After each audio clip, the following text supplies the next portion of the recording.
ऐसा नहीं है कि ये अभी हो रहा है, ये जो वर्ल्ड है इनसेंसिटिव, नहीं, ज़्यादा नहीं हो रहा है, अभी कम हो रहा है। क्योंकि अगर आप ध्यान से हिस्ट्री को उठा करके देखेंगे, पिछले ज़्यादा पीछे मत जाइए, 100-200 साल भी पीछे चले जाएं, तो जिस लेवल पे वॉर्स होती थी और जिस लेवल पे डिस्ट्रक्शन होता था मास लेवल पर, जिस लेवल पर ऐसा ऐसा टॉर्चर होता था लोगों का, जब जैसे एक राज्य है, उसका कोई राजा है, किसी दूसरे राज्य के राजा ने उस पर अटैक किया और जब वहाँ पर उसको ऑक्यूपाई कर लिया, तो वहाँ पर लोगों के साथ में क्या होता था, अगर उसको हम स्टडी करेंगे हिस्ट्री में तो हमको क्लियर हो जाएगा that we are currently living in the best possible time as far as a comfortable life is concerned. इतना कंफर्ट आज से पहले कभी भी नहीं था। लाइफ कंफर्टेबल हो रही है, आप सही बोल रहे हैं, बट माइंड तो सेटल नहीं हो रहा है, माइंड तो डिस्टॉर्टेड ही लग रहा है। उसके पीछे एक रीज़न है, जो आप माइंड की बात कर रहे हैं, that's a different ball game all together. Basically पहले के ज़माने में क्या था, जो नीड्स थी वो प्रॉपरली वेल डिफाइंड थी। उस टाइम पे कैपिटलिज्म और the concept of this brands and advertising and products and services or these unlimited desires, that was not there. This internet was not there. Right.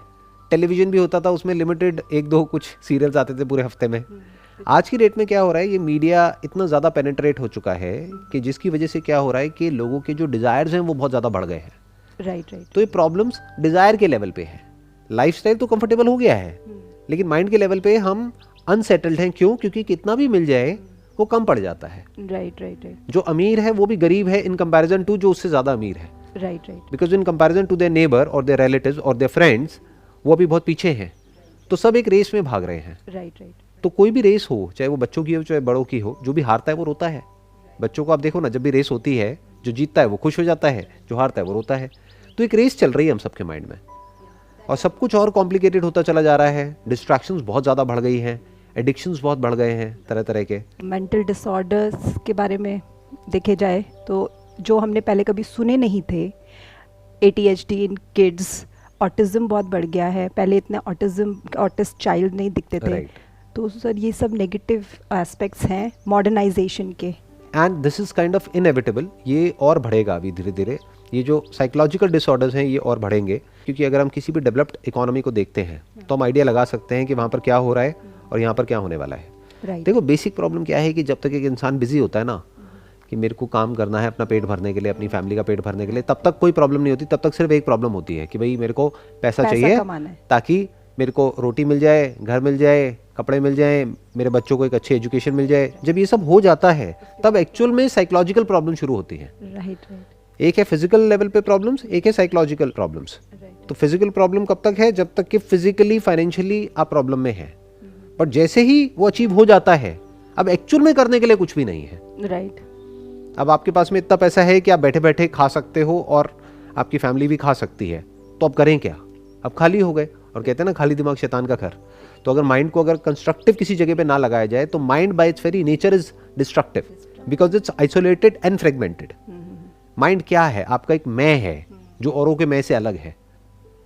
तो दो मैं की आपस में लड़ाई होगी। एक मैं आइडेंटिफाइड है एक ग्रुप से, एक मैं आइडेंटिफाइड है किसी और ग्रुप से। तो ये दो ग्रुप्स बन जाएंगे और इन दो ग्रुप्स की आपस में लड़ाई चलेगी। ये ग्रुप्स फैमिली में भी होंगे, फ्रेंड्स में भी होंगे, सोसाइटी में भी होंगे, नेशन में भी होंगे, सब में होंगे। तो कॉन्फ्लिक्ट अभी इतना ज़्यादा है कि सबके अंदर एक मैं है, सबके अंदर एक राजा है। Right. सब रूल करना चाहते हैं। Right. हर लेवल पे। तो यहाँ पे इतना ज़्यादा कॉन्फ्लिक्ट हो गया है। That is what I am saying, just because of mind नहीं, नॉट बिकॉज ऑफ माइंड। इसको थोड़ा सा हमको करेक्ट करना पड़ेगा। Because of wrong understanding. Because what is mind? Are we calling brain as mind? Brain is not mind. Brain में जो information feeded है, जिसके बेस पर हम सोचते हैं, वो माइंड है। वो माइंड है। So mind is thought, mind is thinking. Now what is the root of thinking? Thinking किसके बेस पे चलती है? On the basis of understanding. जो भी आपको समझ आता है उसी के बेस पे तो थिंकिंग। मैं कहूंगा इसके बारे में कुछ सोच के बताओ, ये जो कप है, क्या सोचोगे? जो भी इसके बारे में इंफॉर्मेशन अंदर फीडेड है, जो भी आपकी समझ है इससे रिलेटेड, उसी के बेस पे तो सोचोगे। हाँ, उतना ही बताएंगे। या तो आप कहोगे अच्छा है, या कहोगे बुरा है, या फिर कहोगे ना ये अच्छा है ना बुरा है, जैसा है सो है। तो एक हो गया थिंकिंग बेस्ड अपॉन रियलिटी, यानी एज इट इज देखना उसको। एक है बेस्ड अपॉन जो आपकी अपनी प्रेफरेंस है उसके अकॉर्डिंग देखना, अपने डिजायर्स और फियर्स के अकॉर्डिंग देखना। So the moment you start seeing things as it is, as they actually are, जो देखना बहुत ही सिंपल है, लेकिन हमको कॉम्प्लिकेटेड लगेगा क्योंकि हमारी ऐसी आदत नहीं है। राइट। हम चीज़ों को एज इट इज़ नहीं देख सकते, हम उसको उस तरीके से देखते हैं जैसे हमको सिखाया गया है, जैसी हमारी ट्रेनिंग है। फॉर एग्जाम्पल, मैं आपको एक सिंपल सा एग्जाम्पल देता हूँ, बड़ी आसानी से रिलेट करेंगे। बायोलॉजिकली हमारे अंदर कुछ ऐसा है जो कि जानवरों से अलग नहीं है। तो हमारे अंदर हम चाहें या ना चाहें कुछ ऐसे थॉट्स आएंगे जो सोसाइटी के पॉइंट ऑफ व्यू से गलत है। अब आप क्या करोगे? एक तरफ से आपको सिखाया जा रहा है कि ऐसे थॉट्स नहीं आने चाहिए, बट वो तो आ रहे हैं। तो अब आपके अंदर आएगा गिल्ट। हाँ। आप अपने आप को कहोगे कि यार मैं कितना घटिया इंसान हूं, मैं क्या सोच रहा हूं, ये कैसे थॉट्स आ रहे हैं मेरे अंदर। जितना आप ये बोलोगे उतना ही वो थॉट्स और ज्यादा आएंगे। राइट। तो एक है जो एक्चुअल में हो रहा है एट अ बायोलॉजिकल लेवल, जिसकी वजह से वो थॉट्स और वो फीलिंग्स और वो इमोशंस ट्रिगर हो रहे हैं। एक है the concept of right and wrong, जो इस सोसाइटी ने हमारे ऊपर इंपोज किया हुआ है based upon what is convenient for the society, right, not for the individual. Society is not design for the individual, right, but thoughts आते हैं at the level of an individual. अब एक बहुत बड़ा क्लैश आ गया, क्योंकि अगर उन थॉट्स के हिसाब से आपने एक्ट किया तो इस सोसाइटी आपको बॉयकॉट कर देगी। Right, that is what. Act नहीं किया तो अंदर एक कॉन्फ्लिक्ट चलता रहेगा। यही तो प्रॉब्लम है। आप अपने आप को ही उल्टा बोलते रहोगे। तो ये सारी की सारी जड़ है। ये मैंने एक बहुत ही छोटे से एक एस्पेक्ट को टच किया है। अंदर जो कॉन्फ्लिक्ट चलते हैं उनमें से एक को, ऐसे अनलिमिटेड कॉन्फ्लिक्ट्स हैं और उनको एक एक करके रिजॉल्व करना होता है। उसको रिजॉल्व करने के दो तरीके हैं। एक है आप किसी थेरेपी के लिए जाइए, किसी थेरेपिस्ट के पास में। वो क्या करेंगे, एक एक करके देखेंगे कि आपके अंदर किस किस तरह के इश्यूज हैं, अपने पास्ट से रिलेटेड, प्रेजेंट से रिलेटेड और फ्यूचर से रिलेटेड, और एक एक करके उसको सॉल्व करेंगे। Right, right. They will solve that particular problem जिसकी वजह से वो सब कुछ ट्रिगर हो रहा है अंदर। वो एंजाइटी, वो फियर, वो थॉट्स जिसको आप नेगेटिव बोलते हो, वो ट्रिगर हो रहे हैं। एक तरीका ये है। दूसरा तरीका है कि आप एक एक करके सॉल्व ना करें, एक झटके में अपनी सारी प्रॉब्लम्स को सॉल्व कर दें in one shot. The way out is to understand what mind is, not how to control your mind और हाउ टू स्टे पॉजिटिव और how to change your thoughts. That how is a trap. The moment you ask how to someone, अब वो आपको एक system देंगे, एक process देंगे, कुछ टिप्स देंगे, कुछ सजेशंस देंगे जिसको आपको फॉलो करना है। अब आपके माइंड में फिर से दो क्रिएट हो गए। एक है जो करना चाहिए, एक है जो आप एक्चुअल में कर रहे हो। अपने अंदर कभी आप झांक करके देखो कितना कॉन्फ्लिक्ट होता है। हम सोचते कुछ और है, करते कुछ और है। तो आप एक्चुअल में क्या हो, जो आप सोचते हो या जो आप करते हो? बच्चों को हम कहते कुछ और है करने के लिए, हम खुद कुछ और करते हैं। राइट। तो there is so much of conflict there जिसकी कोई हद नहीं है। तो अब क्या किया जाए? अब इस सब का क्या सोल्यूशन है? Understand what mind is. वो किसी बुक में आपको आंसर नहीं मिलेगा, खुद समझना पड़ेगा। झांक करके देखो अपने अंदर, तो आपको नजर आ जाएगा थॉट क्या होता है, फीलिंग क्या होती है, इमोशन क्या होता है। उससे आप टाइम से फ्री हो सकते हैं। The concept of time which is past, present and future. Once you understand what mind is, that is the only way out. अगर हमको एक परमानेंट सॉल्यूशन चाहिए तो खुद से ही आएगा वो आंसर। एग्जैक्टली खुद से भी नहीं आएगा, कुछ जगह से हमको थोड़ी बहुत हेल्प मिलेगी। अब वो आपको फिगर आउट करना होगा कि कौन पर्सन है जो एक्चुअल में इसको फिगर आउट कर चुका है या कर रहा है, और कौन है जो फेक कर रहा है। फॉर एग्जाम्पल, आप मेरी वीडियो सुनते हैं तो आप हो सकता है अपने माइंड में बोलेंगे नहीं नहीं नहीं नहीं, इसको तो सब पता है। हो सकता है मुझे कुछ भी ना पता हो सकता है मुझे सब कुछ पता हो। तो वो आपको समझना है कि किसको कितना पता है, कौन किस लेवल तक गया है। हो सकता है बाहर से देखने में आपको लग रहा होगा कि अरे ये पर्सन तो बहुत ही सॉर्टेड है, कितना पीसफुल है, कितना काम है। उसने अपना एक ऐसा पर्सोना क्रिएट किया हुआ है। तो आपको ये लग रहा है कि इसके पास में सारे आंसर्स हैं, तो आप वहां पर जाकर के हाथ जोड़ करके उनके पैरों में बैठ जाओगे और कहोगे गुरुजी आप बताओ मुझे क्या करना है। हो सकता है उसको खुद ही कुछ ना पता हो। अब किसको पता होगा कि उसको पता है नहीं पता है? वो जो उससे भी आगे निकल चुका है in terms of exploring what mind is. वो तो पकड़ जाएगा एक सेकंड में, आप नहीं पकड़ पाओगे। राइट। तो अब आप फंस गए, क्योंकि जो बच्चा खुद नर्सरी में है उसके लिए तो चाहे कोई 5th स्टैंडर्ड में हो, चाहे 10th में हो, चाहे पोस्ट ग्रेजुएट लेवल पे हो, सारे सीनियर सब सीनियर है। सही। उसको तो पता ही नहीं। तो आपको ढूंढना होगा ऐसे कौन लोग हैं, ऐसे लोग हैं दुनिया में या थे पास्ट में जो काफी डीप में गए हैं। तो वहां से आपको कुछ पॉइंटर्स मिलेंगे। तो फिर आपको खुद ही अपने माइंड के अंदर झांक करके देखना होगा और आराम से स्टेप बाय स्टेप समझना होगा। ये काम ना आसान है ना मुश्किल है, बट मैं ये कहूंगा ये काम जरूरी है। जरूरी है। राइट। अगर आप मानते हैं आपके लिए आसान है तो एक्चुअल में बहुत आसान है ये काम। बट सर समझने की ज़रूरत फील होनी चाहिए। Right, absolutely. वो ज़रूरत फील होनी चाहिए अंदर से कि वो कितना ज़रूरी है, और चाहे फील हो या ना हो, ज़रूरी तो है ही। बिल्कुल ऐसा है कि चाहे आपको ज़रूरत फील हो या ना हो, हवा की और पानी की ज़रूरत तो है। माइंड डिस्टर्ब्ड है, इसमें कोई डाउट नहीं है। किसका डिस्टर्ब्ड है? जो भी अपनी बेसिक जो नीड्स हैं, फाइनेंशियल नीड्स, उससे ऊपर उठ गया है, उन सबका माइंड डिस्टर्ब्ड है। ये फैक्ट है, ये कोई इल्यूजन नहीं है। राइट। तो एक प्रॉब्लम है जिसका सोल्यूशन तो चाहिए। अब वो सोल्यूशन कहां से आएगा, कब आएगा, कैसे आएगा, वो उस इंसान को फिगर आउट करना है। या मुझे सोल्यूशन निकालना भी है, या मुझे सिर्फ एस्केप चाहिए। एस्केप क्या है? छोड़ो इन सब चक्करों को। नहीं है, एस्केप्स हैं। एस्केप्स क्या है? But they are temporary. Right, temporary solutions हैं, बट टेम्परेरी को आप परमानेंट में भी कन्वर्ट कर सकते हो। वो क्या है? डेली रात को ड्रिंक करो और सो जाओ, माइंड ब्लैंक हो गया। राइट।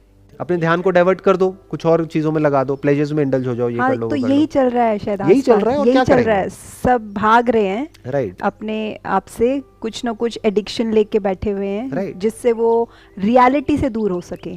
तो यही कर रहे हैं sir. And that will take you far from reality, that will not bring you close to reality, क्योंकि अब आप कहीं और ही जीने लग जाओगे। देखो, एक है आप वहां जियो जो आप खुद अपने बारे में सोचते हो, राइट। एक है आप वहां जियो जो और लोग आपके बारे में सोचते हैं, वो एक और लेयर है। बहुत सारे लोग वहां जी रहे हैं कि और हमारे बारे में क्या सोचते हैं। आपको कैसे पता और आपके बारे में क्या सोचते हैं? You can never know that, क्योंकि जो वो बोलेंगे वो झूठ होगा। आपके मुंह पे कोई थोड़ी ना बोलेगा जो सच है, वो तो पीछे से वो आपस में बात करेंगे ना। राइट। एंड उनके पास में टाइम कहाँ है आपके बारे में कुछ भी सोचने का। राइट। बट सब फेक ही जी रहे हैं ना, सब दूसरे के लिए ही जी रहे हैं। राइट। तो आप पेरेंट्स के लिए पढ़ाई करते हो, आप जो भी करते हो दूसरे के लिए ही कर रहे होते हो। I think through out your life बहुत स्मॉल पोर्शन होता है जब आपको मिलता है कि आप अपने लिए कुछ सोच रहे हो, कर रहे हो। नहीं, हम बोलते हैं कि हम इसके लिए कर रहे हैं, उसके लिए कर रहे हैं, करते हम सब कुछ अपने लिए ही है। Right. At the centre of everything is me. क्योंकि अगर मैं अपने बच्चे के लिए कुछ कर रही हूँ तो इसलिए नहीं कर रही कि मेरे को उस बच्चे की पड़ी है, इसलिए क्योंकि वो मेरा बच्चा है। हाँ, मेरा बच्चा है। क्योंकि अगर वो किसी और का बच्चा है तो मैं उसके लिए नहीं करूंगी। राइट। मैं उस इंसान के लिए कर रही हूँ, इसलिए नहीं कि मेरे को उस इंसान की पड़ी है, क्योंकि वो इंसान मेरा पति है या पत्नी है। अगर वो किसी और का पति है, किसी और की पत्नी है, मेरे को उसकी नहीं पड़ी है, या उसका कहीं बाहर अफेयर है तो मेरे को उसकी नहीं पड़ी है, मैं कहूँगा भाड़ में जाओ। तो हम जो भी कुछ कर रहे हैं, अपनी जॉब पे भी जो हम काम कर रहे हैं वो इसलिए कर रहे हैं क्योंकि सैलरी मिल रही है। कल अगर सैलरी मिलना बंद हो जाए तो ये जो है ना कि आई लव माई वर्क और ये वो सब खत्म। तो जो भी हम करते हैं वो करते खुद के लिए ही है, लेकिन हम बिल किसी और के नाम पे फाड़ देते हैं कि हम ये तुम्हारे लिए कर रहे हैं। ये बहुत कॉमन है इंडिया में। फॉर एग्जाम्पल, कोई आदमी है, उसके अपने ड्रीम्स हैं, अपने एम्बिशंस हैं, या वो बहुत ही ज़्यादा ग्रीडी है और पैसे के पीछे वो पागल है, तो वो पैसे के पीछे भाग रहा है, अपनी फैमिली की तरफ उसका ध्यान भी नहीं है, लेकिन वो फैमिली को आकर के क्या बोलेगा कि ये सब मैं तुम्हारे लिए ही तो कर रहा हूँ। वो उनके लिए नहीं कर रहा है, वो खुद के लिए कर रहा है, क्योंकि फैमिली को तो वो चाहिए ही नहीं। फैमिली तो कह रही है हमको तो आपका टाइम चाहिए, हमको तो पैसा चाहिए ही नहीं। बट अगर उसने ये बोल दिया तो अपनी नजरों में गिर जाएगा ना, अपनी नजरों में भी और औरों की नजरों में भी। तो वो गिरना नहीं चाहता है, वो गलत प्रूव नहीं होना चाहता और वो दूसरों को ये दिखाना चाहता है कि मैं कितना पैसा कमा सकता हूँ। नंबर 1, मैं कितना पैसा कमा सकता हूँ। दूसरा, वो ये दिखाना चाहता है कि मैं कितना अच्छा पति हूँ, मैं कितना अच्छा बाप हूँ, मैं कितना अच्छा इंसान हूँ, देखो मैं सोसाइटी के लिए भी कितना कुछ करता हूँ। तो वो क्या करेगा, अगर कहीं चैरिटी भी करेगा तो चुपचाप नहीं करेगा, वो जा करके पहले से शर्त रखेगा कि मैं ये चैरिटी करूंगा, लेकिन यहां पर ये स्वर्ण अक्षरों में मेरा नाम होना चाहिए, तब मैं इतने पैसे दूंगा आपको, ऐसे नहीं दूंगा। So the whole society is in very तभी तो the very distorted. They don't know कि कहाँ किस लिए कर रहे हैं, क्या कर रहे हैं. That is why I feel like that. तो how about you, sir? आपके बारे में एक क्वेश्चन पूछना चाहूँगी because last 5 minutes बचे. You once said that you are perfectionist. तो perfection is in itself is a myth, I would say, and you also agreed. तो ये एक आपके लिए एक स्ट्रगल नहीं होता है कि आप इसको कैसे हैंडल करते हैं? देखो, इसका एक प्लस पॉइंट भी है और माइनस पॉइंट भी है। माइनस पॉइंट क्या है कि आपके ऊपर प्रेशर क्रिएट होता है, बिकॉज परफेक्शन का कोई एंड नहीं है। परफेक्शन की कोई क्लियर कट डेफिनेशन नहीं है कि अब ये चीज़ परफेक्ट हो गई है, या ये काम परफेक्ट हो गया है, या मैं खुद परफेक्ट हो गया हूँ। वो कभी भी अचीव नहीं होने वाला है। तो it's a never ending process, that is one. तो वो माइनस पॉइंट क्या है कि आपके ऊपर प्रेशर हमेशा रहेगा कि मुझे और बेटर करना है, और इम्प्रूव होना है, और इम्प्रूव होना है। बट ये प्रेशर एक्चुअल में बुरा नहीं है, क्योंकि यही आपको भगाएगा सही डायरेक्शन में। अच्छा। नंबर 1. नंबर 2, परफेक्शन का एक बेनिफिट क्या होता है कि if you are a perfectionist का मतलब क्या, not just for the heck of it, but actually you want to go at the very root of everything. कि अगर आप एक प्रॉब्लम सॉल्व करोगे तो टेम्पररी बेसिस पे नहीं करोगे, रूट से. पहले हमको परफेक्शनिस्ट की भी डेफिनेशन देखनी पड़ेगी क्या होती है. अगर हम परफेक्शनिस्ट उसको समझते हैं जो एक काम को बड़े अच्छे से करता है, तो वो परफेक्शनिस्ट नहीं है. परफेक्शनिस्ट मतलब कौन? वो काम को इस तरीके से डेलीगेट कर देता है या काम को इस तरीके से कर देता है कि दोबारा उसको काम करने की जरूरत ही ना पड़े. जब तक वो नहीं हो जाता तब तक वो उस काम को छोड़ता नहीं है. क्योंकि अगर वो एक काम में ही फंसा रह गया पूरी जिंदगी और उससे आगे बढ़ ही नहीं पाया तो उसको परफेक्शनिस्ट थोड़ी कह सकते हैं. राइट. परफेक्शनिस्ट मतलब कि उसने उस काम का जो फाइनल जो गोल है उसको अचीव कर लिया. वो गोल क्या है? उस काम को ही खत्म कर दिया. The end of work. तो ये आपको, ये जो माइंड की अभी हम बातें कर रहे हैं इतनी देर से, इसमें बड़ा हेल्प करता है. बिकॉज एक है सुपरफिशियल लेवल के सॉल्यूशंस जो उन लोगों के लिए है जो परफेक्शनिस्ट नहीं है. यानी क्या? उनको क्या चाहिए? शॉर्टकट चाहिए. उनको चाहिए कि अरे इतनी बातें मत करो, आप मेरे को ये बताओ मुझे करना क्या है. डेली कितनी देर मेडिटेशन करनी है और कैसे करनी है, क्या करनी है. आज आप एक से पूछोगे, फिर दूसरे से पूछोगे, फिर तीसरे से पूछोगे, तीनों अलग अलग बातें बताएंगे, फिर आदमी कंफ्यूज होकर के बैठ जाएगा. अब मैं क्या करूं? कोई बताएगा कुछ और, वो करेगा कुछ और. राइट. तो अंदर एक नया कॉन्फ्लिक्ट क्रिएट हो गया. पहली लाइफ में 36 प्रॉब्लम्स थी, अब एक नई प्रॉब्लम क्रिएट हो गई कि अब स्पिरिचुअलिटी में इसकी सुने उसकी सुने. ऐसा होता है ना. राइट. हाँ. राइट. अब परफेक्शनिस्ट का मतलब क्या है? That you want to go to the very root of the problem. You will not settle for anything less than that. जब तक आप माइंड के सच को नहीं देख लोगे, खुद के सच तक नहीं पहुंच जाओगे at the deepest level of your being, तब तक आप नहीं रुकोगे. तो आप एक परफेक्शनिस्ट हो. तो वो तो कभी होगा नहीं ना. क्यों नहीं होगा? होगा, होता है. और वही एक सॉल्यूशन है. इतनी देर से मैं यही तो कह रहा हूं कि वो ही एक परमानेंट सॉल्यूशन है और कोई सॉल्यूशन नहीं है. You need to go to the very end of thought. कि थॉट कहां से पैदा होता है, कहां जाता है. क्या थॉट ही सब कुछ है? क्या मैं एक थॉट है, या थॉट से पहले भी मैं एग्जिस्ट करता हूं? Isn't thought just a word or a name given to a thing? Isn't thought an association between a sensation and the meaning given to that sensation? Without the meaning given to an experience, where is thought? Right. Without thought, where is thinker? क्या ये दो अलग अलग हैं, यानी कि thought and thinker, या दोनों को एग्जिस्ट करते हैं? Can thinker exist without the thought? Deep. तो जब इस तरह से हम देखने लग जाते हैं चीजों को, तो we go to the very root of existence. कि लाइफ क्या है, डेथ क्या है, और फिर उसके बाद में आगे क्वेश्चन करने के लिए कुछ बचता ही नहीं है. You go to the very end of questioning because you are a perfectionist. Have you got that all answers in your life? मैं कुछ भी कहूं उससे फर्क क्या पड़ता है? हो सकता है मैं सच कहूं, हो सकता है झूठ बोलूं. मैं अपने मुंह से क्यों बोलूंगा? जो भी बोलूंगा वो तो आपको देखना है. On a scale of 1 on 10, how you see your life, like how you rate your life? Again मैं गलत क्यों बोलूंगा? मैं ये क्यों कहूंगा अगर मेरी लाइफ मानो on a scale of 1 to 10, 1 भी होगी या 0 भी होगी, मैं तो 10 ही बोलूंगा ना. मैं तो ऐसे ही प्रोजेक्ट करूंगा ना कि हाँ मेरा सब कुछ बहुत अच्छा है लाइफ में, मेरी रिलेशनशिप बहुत अच्छी है, मेरा ये अच्छा है वो अच्छा है. सब यही तो कर रहे हैं. नहीं तो आपको कैसे पता कि सच क्या है और झूठ क्या है? But I don't expect that answer from you. You will tell as you are. I because I think you are not one of those masses. So if I ask you in a scale of 1 on 10, if you say 10, if you rate 10, so that means you have achieved everything. There is no scope for further. आप ये कह सकते हैं, मैं ये rating नहीं करूंगा 1 to 10 और ये सब कुछ. मैं बस ये कह सकता हूँ कि I have reached the end of questioning. कि अब आगे और क्वेश्चनिंग करने के लिए कुछ बचा नहीं है. अच्छा. जो भी मुझे सही लगता चला गया मैं उसको भी क्वेश्चन करता चला गया. फिर और एक लेवल आगे गया, फिर और एक आगे, फिर और एक स्टेप आगे, और एक स्टेप आगे, और एक स्टेप आगे, और डीप में, और डीप में, और डीप में. अब the very questionnaire dissolves.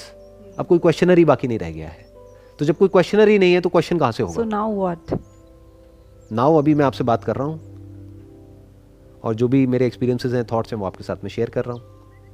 Now you have got all the answers and अभी ये आप दूसरों को स्प्रेड आउट करना मतलब चाहते हैं. आप ये कह सकते हैं कि भाई कि अगर कोई जेन्युइनली कुछ समझना चाहता है या चाहती है, तो अगर उनके पास में कोई एक्चुअल में कोई क्वेश्चन है, तो जिस भी लेवल का जो भी क्वेश्चन है, अगर उससे रिलेटेड मेरे पास में एक्सपीरियंस है और अंडरस्टैंडिंग है, तो मैं जवाब दे सकता हूँ. For example mind, thoughts, feelings, emotions, beyond that, क्योंकि ये तो सब आपके पास भी है, मेरे पास भी है. बट अगर कोई ऐसा क्वेश्चन पूछेंगे जिससे रिलेटेड मेरे को कोई एक्सपीरियंस नहीं है, तो मैं बोल दूंगा मेरे को नहीं पता. फॉर एग्जाम्पल कि भाई जॉब में क्या करते हैं, कैसे करते हैं, मुझे नहीं पता क्योंकि मैंने कभी जॉब करी नहीं. राइट. बट बिजनेस के बारे में पूछेंगे तो मैं बता सकता हूँ, माइंड के बारे में पूछेंगे तो मैं बता सकता हूँ. Mind is the question which everybody is looking, मतलब माइंड को कैसे, I don't know, everything related to mind. तो मैं इसको सेशन को यहाँ पे एंड करता हूँ कि ये मत पूछिए how to control your mind, how to think positive और ये वो, ये हाउ को हटा दीजिए. ये पूछिए अपने आप से व्हाट इज माइंड. ये माइंड है भी या नहीं है. हो सकता है माइंड हो ही ना. कहीं ऐसा तो नहीं है किसी ऐसे भूत से लड़ने के लिए आप एक रास्ता ढूंढ रहे हैं जो भूत एक्चुअल में है ही नहीं. Right right right. What is mind. अगर माइंड है तब तो कुछ करना पड़ेगा ना. माइंड मतलब क्या, थॉट. ब्रेन तो है बट ये थॉट क्या है. अगर उसके सच को हम देख लेते हैं, if it is just for the name sake, name given to a thing is just a word, तो अब वो रहे या ना रहे उससे फर्क क्या पड़ता है. कुछ भी चलता रहे अंदर, उससे फर्क क्या पड़ता है. That is freedom from thought, freedom from mind.